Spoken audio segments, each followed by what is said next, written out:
Hello, good afternoon guys.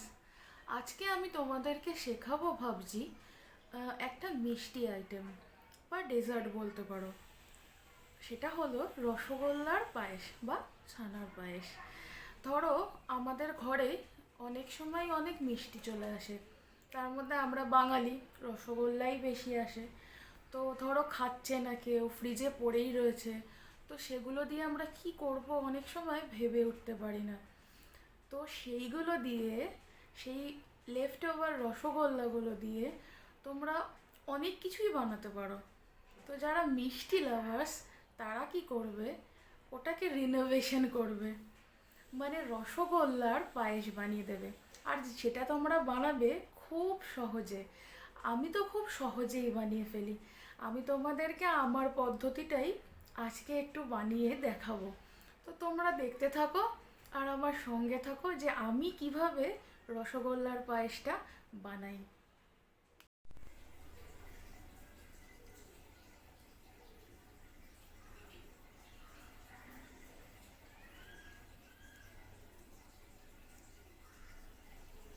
রসগোল্লার পায়েসের জন্য এখানে আমি 1 লিটার দুধ নিয়েছি। 1 লিটার দুধে করব। এই দুধটাকে আমি জাল দিয়ে ঘন করে নিচ্ছি। মানে 1 লিটার দুধ হলে সেটাকে হাফ, মানে 500 রাখবো, এমন ঘন করব। এটাকে ঘন করে নিই। দুধ ঘন না করলে তো পায়েস করা যায় না, এটাই নিয়ম। পায়েসের জন্য তো দুধ ঘন করতেই হবে, তো সেই একই নিয়মে করছি। তোমরা দেখো, রসগোল্লার পায়েস রেডি অ্যান্ড সার্ভড। এটাকে অনেকে ছানার পায়েসও বলে থাকে। এটা খেতে অনেকটা আমার মতে রসমালাইয়ের মতো হয়। তোমরা ফ্রিজে রেখে ঠান্ডা করে এটার জন্য খেও, তাহলে এটা স্বাদ আরও দ্বিগুণ হবে। চিনিগুলো গলে যাক। গুঁড়ো দুধটা মিশিয়ে নিলাম যাতে একটুও লামস না থাকে, তাই জন্য এটা চালাচ্ছি। দেখেছো দুধের কালারটা কত চেঞ্জ হয়ে গেছে, একটা হালকা সোনালি রং ধরেছে না? সোনালি রং এক্স্যাক্টলি। অনির্বাণ, হুম। বারবার মিষ্টি খেতে চাইছিলে, যে থ্যাংক কিন্তু ইউ। পায়েস রান্না করে খাওয়াচ্ছি। Thank you. থ্যাংক ইউ বলছো আমাকে? আমাকে থ্যাংক ইউ বলছো? বলতেই হবে, যখন তুমি এরকম এরকম খাবার আমাকে রোজ খাওয়াবে তো থ্যাংক ইউ না বললে পারা যায় বলো? আরে তোমার তো শুধু অর্ডার করার অপেক্ষা। অর্ডার করবে আর খাওয়ার হাজির। তোমার বাবুর্চি তো আছেই, বিনা মাইনের বাবুর্চি। যদি আরো দুটো পেতাম। কি বাবুর্চি? হ্যাঁ। আর কি দরকার? আমি চাইনিজ করব, তন্দুরি করব, মুগলাই করব, ওয়াও। সুইট করব, সব আমি তো করে দেবো। এবার কিশমিশটাও দিয়ে দিই। কিশমিশও তো আমরা নাই দিতে পারো, আমি তো কাজু বাদাম দেবো না, আমার কাছে নেই, তাই কিশমিশটাই দিলাম। ছিল ভাল লাগবে খেতে একটু, আমার মনে হয়। না থাকলে দিও না, এমনি করো।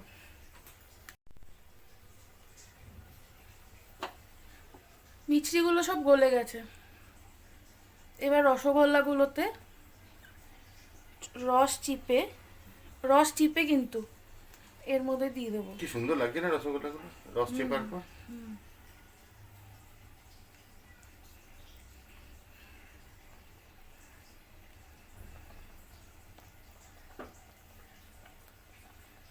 আরে 10টা রসগোল্লা ছিল অনির্বাণ, এখন 7টা আছে।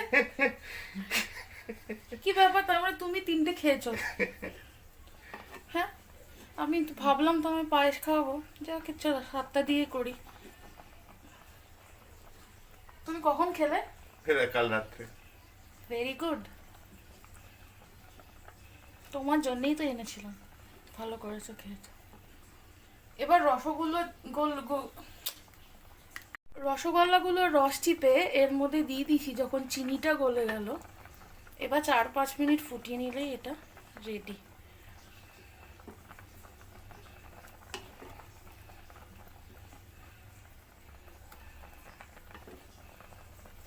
এটা ঠান্ডাই ভালো লাগে বেশি, গরম গরম ভালো লাগবে না। ফ্রিজে রেখে ঠান্ডা করে তারপর খেতে হবে।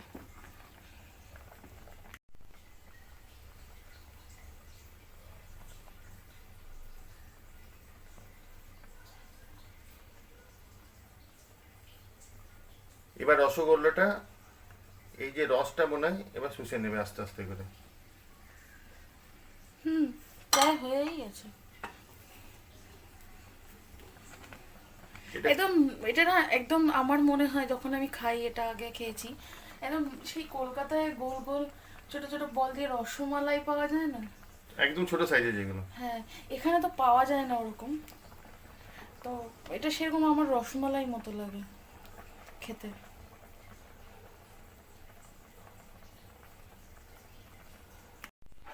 এখানে রেখেছি গুঁড়ো দুধ 1 কাপ, চিনি 1-1.5 কাপ, আর কিশমিশ আর রসগোল্লাগুলো রস চিপে রেখেছি দোকান থেকে কেনা।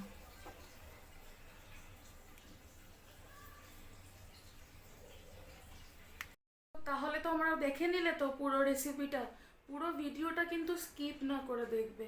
আর রসগোল্লার পায়েস দেখো রেডি হয়ে গেছে। এবারে আমি এটাকে ফ্রিজে ঢুকিয়ে দেব 1 ঘন্টা মতো ঠান্ডা করার জন্য। তারপরে অনির্বাণকে পায়েসটা খেতে দেবো।